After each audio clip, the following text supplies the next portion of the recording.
Changez votre façon de penser. Vous pouvez faire ce que vous avez à faire, car la Bible dit que Dieu ne permettra pas que nous soyons tentés au-delà de nos forces, mais avec la tentation, il préparera aussi le moyen d'en sortir. Vous ne manquerez de la puissance de Dieu pour accomplir ce que vous avez à faire que lorsque vous essayez de faire quelque chose que le Seigneur ne vous a jamais demandé de faire en premier lieu. Restez avec nous dans Jouissez de votre vie.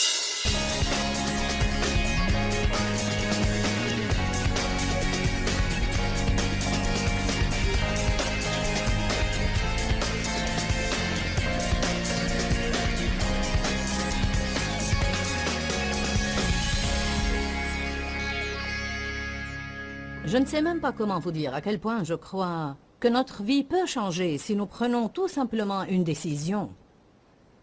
Dans toute situation qui se présente, je veux que mon but dans la vie soit toujours de faire ce qui est juste. Nous avons répété hier, je dois faire ce qui est juste et je dois bien traiter les gens. Répétons cela, je dois faire ce qui est juste et je dois bien traiter les gens. En fait, vous savez, à cet égard, il y a une bonne et une mauvaise façon de faire face aux tempêtes de la vie. Saviez-vous cela? Avant d'être rempli de l'Esprit Saint et de commencer à apprendre vraiment sur la puissance qui m'est disponible en tant que croyante, je n'avais jamais fait face à aucune des tempêtes de la vie comme il faut.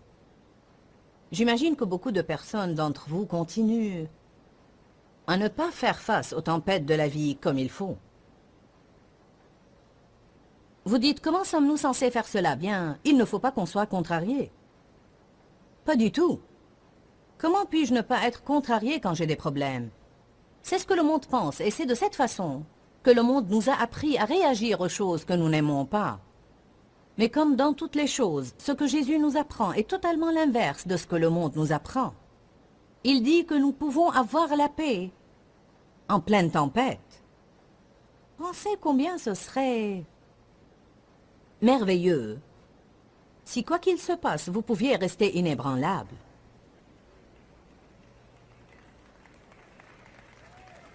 Vous vous retrouvez dans un bouchon inattendu, sans être contrarié.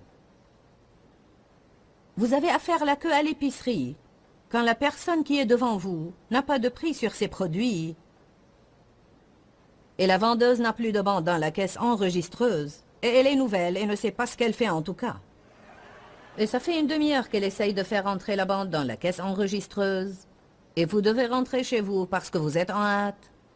Et au lieu de perdre votre paix et de commencer à avoir mal à la tête, au cou et au ventre, de gâcher votre témoignage et d'agir comme un fou,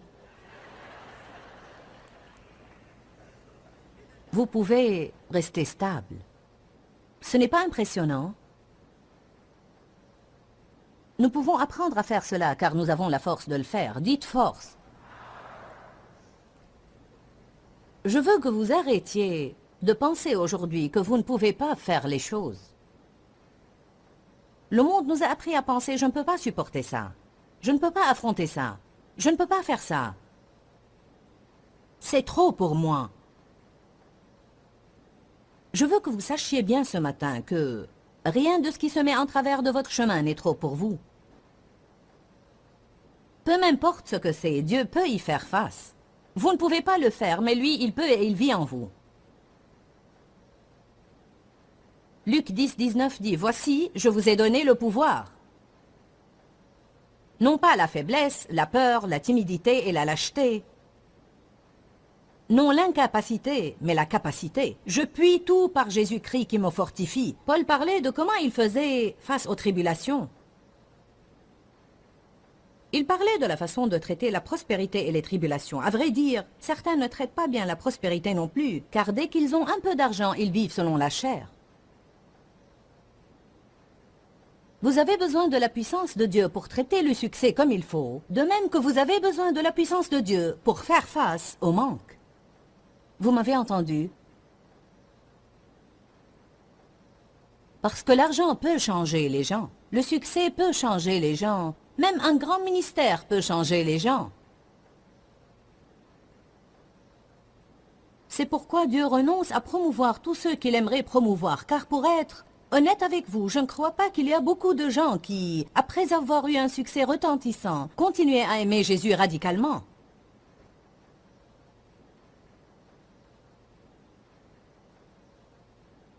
Paul a dit que je sois dans l'humiliation ou l'abondance. Je suis satisfait.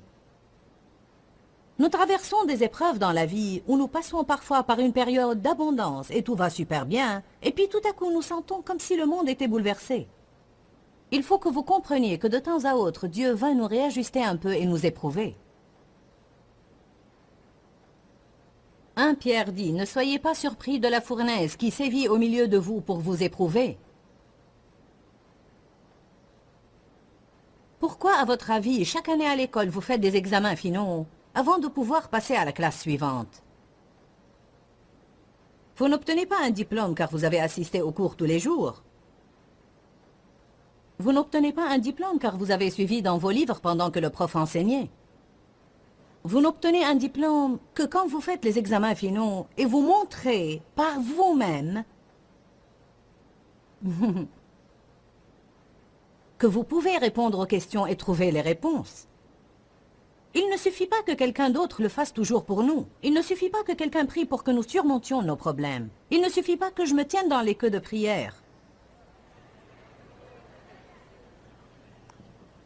Il faut que je devienne un tueur de géants. Cela veut dire que quand vous êtes à la maison tout seul, où il n'y a pas de belle musique, ni de belle lumière, et vous sentez comme si l'enfer était contre vous, vous pouvez toujours louer Dieu.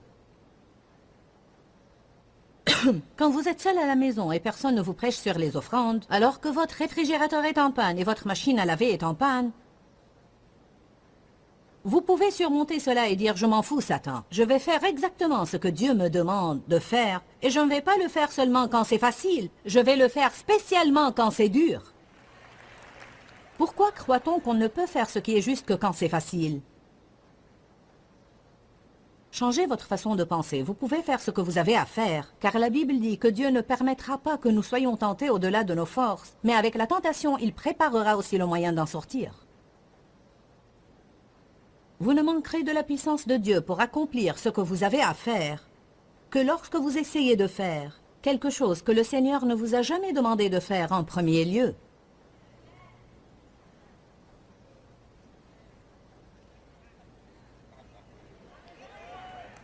Il est l'auteur et le consommateur de notre foi, mais il n'est pas dans l'obligation de terminer ce qu'il n'a pas commencé. C'est pourquoi il est important, quand vous déployez vos efforts, de vous assurer que vous avez entendu de Dieu et de ne pas vous mettre à l'œuvre dans quelque chose que vous commencez, et puis vous mettre en colère contre Dieu s'il ne vous donne pas la force d'accomplir ce que vous essayez de faire. Et je vous dis, il ne me faut pas longtemps pour réaliser si je marche selon la chair plutôt que l'esprit, car j'ai suffisamment d'expérience avec Dieu pour savoir que s'il est présent dans ce que je fais, il me donnera tout ce qu'il faut pour l'accomplir.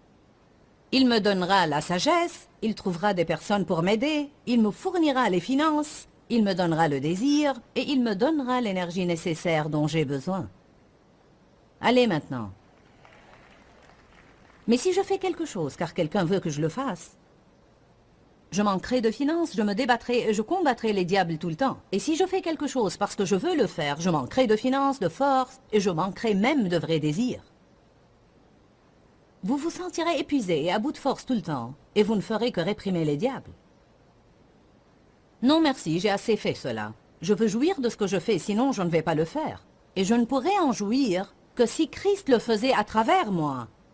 Christ en moi, l'espérance de la gloire. Amen. Sans moi, vous ne pouvez rien faire. Dites, je peux faire ce qu'il faut que je fasse. Déclarez cela maintenant de tout votre cœur.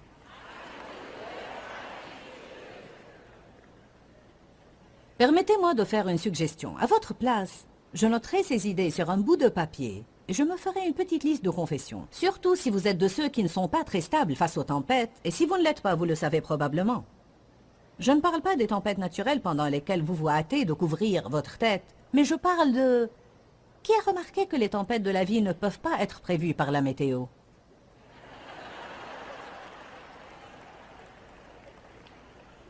Il y a de grandes tempêtes et de petites tempêtes. Il y a de courtes tempêtes et de longues tempêtes. Mais laissez-moi vous dire quelque chose clairement. Tout le monde aura des tempêtes.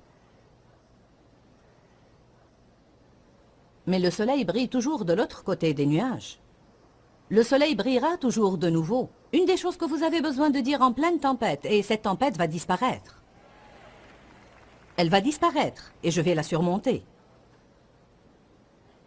Quand le diable vous dit « vous n'allez pas le faire », vous devez ouvrir votre bouche et dire « je vais la surmonter ». Quand le diable vous dit « vous ne pouvez pas faire ça », ouvrez votre bouche et dites « je peux le faire, je peux faire tout ce qu'il faut que je fasse, car Dieu ne me délaissera et ne m'abandonnera point ». Il faut que vous répondiez au diable. M'avez-vous entendu? Ne restez pas passif lui permettant de vous bourrer la tête de mensonges et d'inepties, de vous embrouiller et même de vous rendre fou alors que vous vous mettez d'accord avec lui. Une pensée vous vient, je ne peux pas le faire, et vous dites, je ne peux pas le faire. Une autre pensée vous vient, c'est trop pour moi, c'est trop pour moi.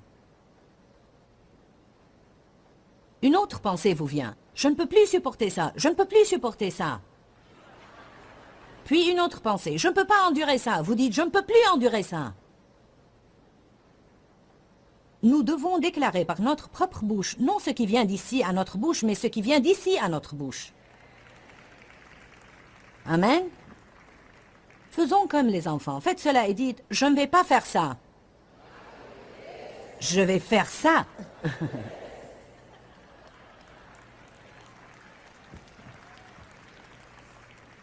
La prochaine fois que vous passez par une épreuve et vous racontez cela à des amis, et ils commencent à parler de votre problème et le diable commence à mentir, vous pouvez dire...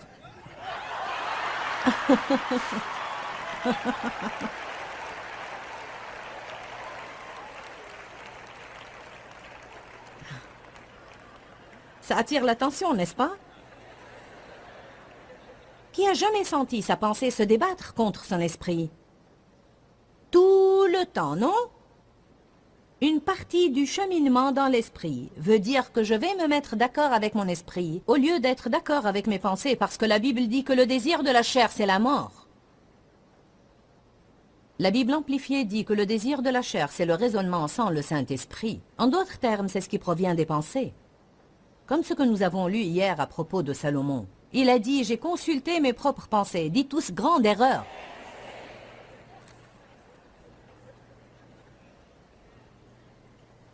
Je donne un enseignement intitulé « Secouer la vipère ».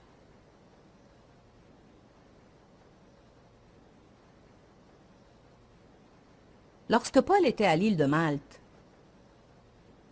il était installé avec des barbares près du feu, et une vipère en sortit par l'effet de la chaleur et s'attacha à sa main. C'était en fait une vipère venimeuse et mortelle. Les gens ont cru qu'il était assurément un homme meurtrier, et que cela était un signe de sa cruauté. Alors ils s'attendaient à le voir tomber mort. Mais la Bible dit que Paul a tout simplement, et elle utilise ce terme-là, Paul a tout simplement secoué l'animal. J'ai donné un grand enseignement à partir de cela.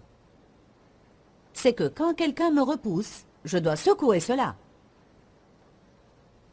Quand j'entends quelqu'un parler de moi, je dois secouer cela. Quand je me retrouve dans un bouchon dans lequel je ne veux pas être et je commence à m'énerver, vous savez, vous pouvez sentir la frustration monter. Tout commence à devenir un peu plus tendu, petit à petit. C'est comme si quelqu'un resserrait les vis intérieures. Vous devez tout simplement faire.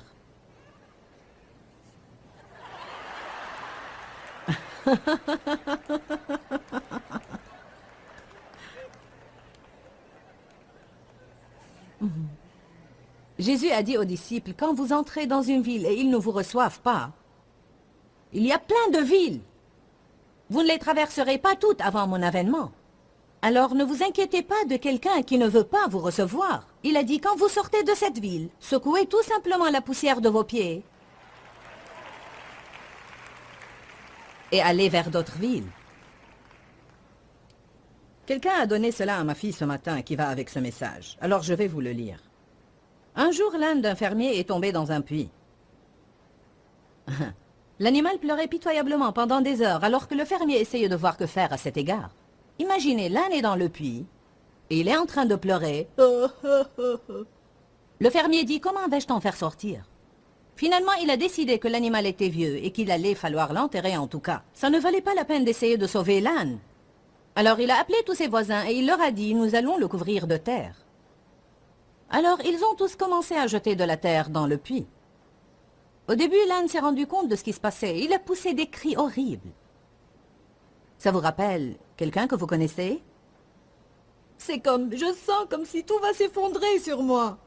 Vous savez, des pelles de terre et de saleté tombent l'une après l'autre. Puis à la surprise de tout le monde, il s'est calmé. Quand vous passez par une épreuve, vous êtes contrarié et vous n'arrivez pas à entendre Dieu. Même s'il essaye de vous dire quoi faire pour en sortir, vous ne pouvez pas l'entendre, car vous êtes tellement contrarié. Une personne ne peut être guidée par l'esprit que si elle garde la paix et la sérénité au fond d'elle. Nous ne pouvons pas entendre Dieu si nous sommes contrariés et complètement perturbés. La Bible nous promet que Dieu nous guidera, nous montrera le chemin et nous fera sortir de nos problèmes. Mais je veux le dire de nouveau, nous ne pouvons pas entendre Dieu parler et être guidés par l'esprit si nous sommes dans tous nos états contrariés et frustrés. Car là, vous n'entendez que ce que vous dites vous-même. Vous entendez ce que dit votre âme, vous entendez vos pensées, votre volonté et vos émotions. Je ne veux pas faire cela. J'en ai marre de cela et je ne crois pas que c'est juste. Donc la première chose que vous devez faire quand un problème survient est de vous calmer. Amen. Dites la première chose que je dois faire quand un problème survient est de me calmer. Alors voici ce pauvre âne en bas, couvert de saleté et qui est en train de pleurer. Puis soudain, il se calme.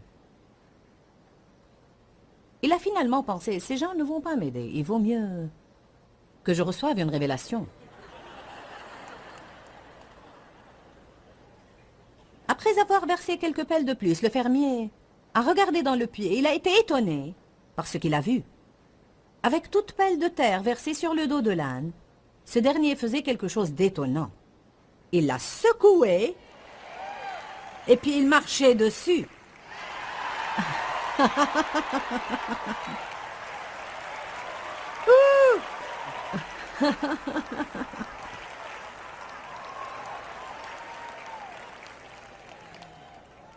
Alors que les voisins du fermier continuaient à verser de la terre sur l'animal, ce dernier l'a secoué et marché dessus. Plus tard, le fermier et tout le monde fut très étonné de voir l'âne sortir du puits et trotter. Allez, louez le Seigneur!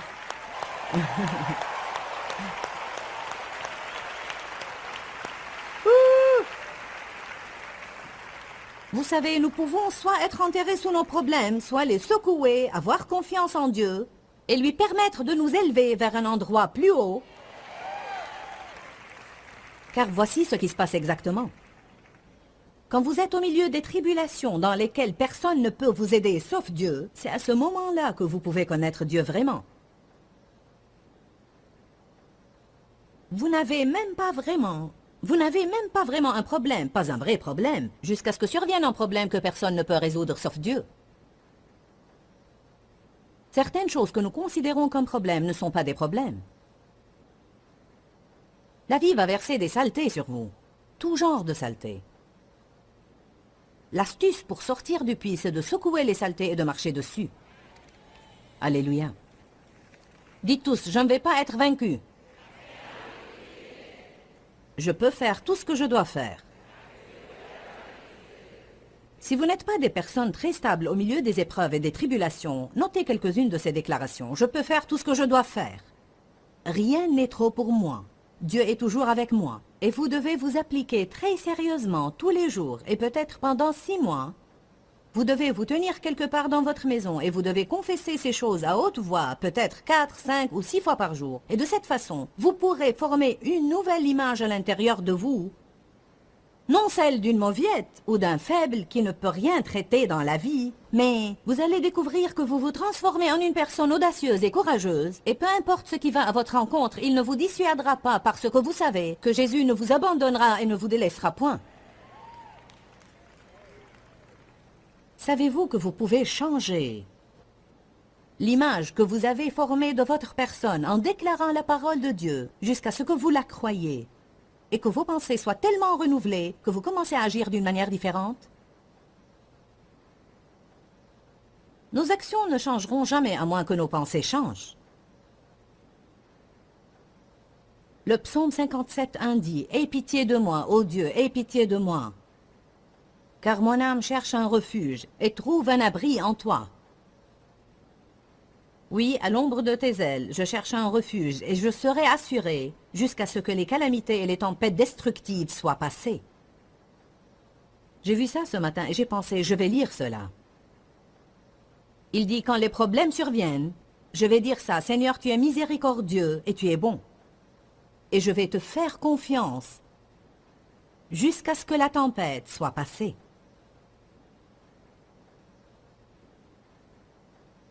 Psaume 94. Vous ne pouvez pas vous échapper aux tempêtes de la vie. Et si vous n'en avez pas une, vous allez en avoir. Ce n'est pas une confession négative. Je ne suis pas en train de maudire votre vie. C'est ce qui vous arrive au moment où vous vous attendez à autre chose. Je n'ai jamais fait un plan dans ma vie pour être bloqué dans un embouteillage pendant 2 heures. Hier, on cherchait une place de stationnement et une voiture quittait sa place. Alors Dave attendait pour se garer à sa place. Il avait son feu clignotant allumé clairement montrant qu'il... Non, en fait, il avait dépassé la place de stationnement et il attendait pour se garer en reculant. Alors il y avait un homme derrière lui sur une bicyclette qui était très contrarié car il s'est arrêté. Alors il tempêtait et il criait après Dave. Nous lui avons souri. Loué soit Dieu. Et alors que cet homme s'insurgeait contre nous, quelqu'un d'autre s'est garé à la même place.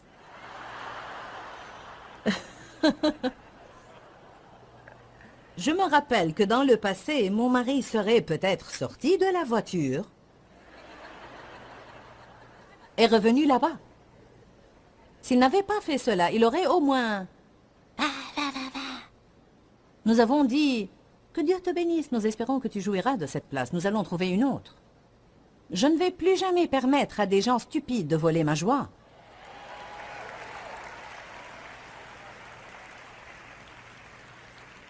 Quel bien y a-t-il en cela? Vous êtes en colère et ils ont pris la place de stationnement en tout cas et vous n'allez jamais les voir de nouveau toute votre vie. Et vous leur avez donné votre joie. Vous savez ce qui s'est passé? Le diable vous a tendu un piège pour vous vexer. Et c'est toute l'histoire en un mot. C'était un piège diabolique et vous vous y êtes laissé prendre.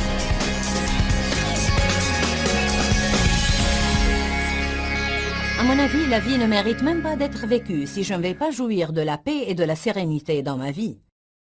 En réalité, j'ai découvert que la paix ne va pas être présente accidentellement. Je dois rechercher la paix et je dois m'agripper à ma paix. Je crois que si je fais cela, j'accomplirai alors de plus en plus la volonté de Dieu pour ma vie. Tout le monde veut savoir quelle est la volonté de Dieu pour eux. Nous voulons tous rechercher la volonté de Dieu et nous voulons nous assurer que nous accomplissons le but de Dieu dans notre vie. Mais je crois que beaucoup de gens sont la plupart des fois vexés du fait qu'ils n'arrivent pas à entendre la voix de Dieu. Je vous encourage maintenant, si vous voulez entendre la voix de Dieu pour que vous puissiez découvrir quel est son but pour vous, la première chose que vous devez faire, écoutez-moi bien, est de vous calmer. Jésus a dit, « Je vous donne ma propre paix. Non comme le monde donne, mais je vous donne ma paix à moi. » Écoutez-moi bien, j'ai une parole dite entendue pour vous aujourd'hui. Je crois que certains d'entre vous demandent une parole à Dieu. Nous aimons toujours recevoir une promesse. Cela ne signifie pas nécessairement qu'elle ne peut pas être une parole tirée d'ici, que Dieu rend vivante dans notre cœur. Dieu m'a mis cette écriture à cœur pour que je conclue avec aujourd'hui. Exode 14, 14. L'Éternel combattra pour vous, et vous gardez votre paix et restez dans le repos. Vous dites, Seigneur, quand le combat va se terminer? Je vous dis aujourd'hui, quand vous gardez votre paix. Quand vous devenez calme et vous entrez dans le repos de Dieu, vous verrez Dieu combattre pour vous comme personne ne pourrait jamais combattre pour vous. Je vous dis, je crois que les ennemis que vous avez vus aujourd'hui, vous ne les reverrez plus car le Seigneur des armées combat pour vous. Gardez votre paix. Il y a une puissance dans la paix. Que Dieu vous bénisse. Dis-leur que je les aime. Dans ce livret, Joyce Meyer donne une révélation de l'amour de Dieu pour nous. Pour obtenir ce livret gratuitement, écrivez-nous à Joyce Meyer, boîte postale 40095-6300 Larnaca, Chypre. Ou bien visitez notre site web www.joycemeyer.org/fr.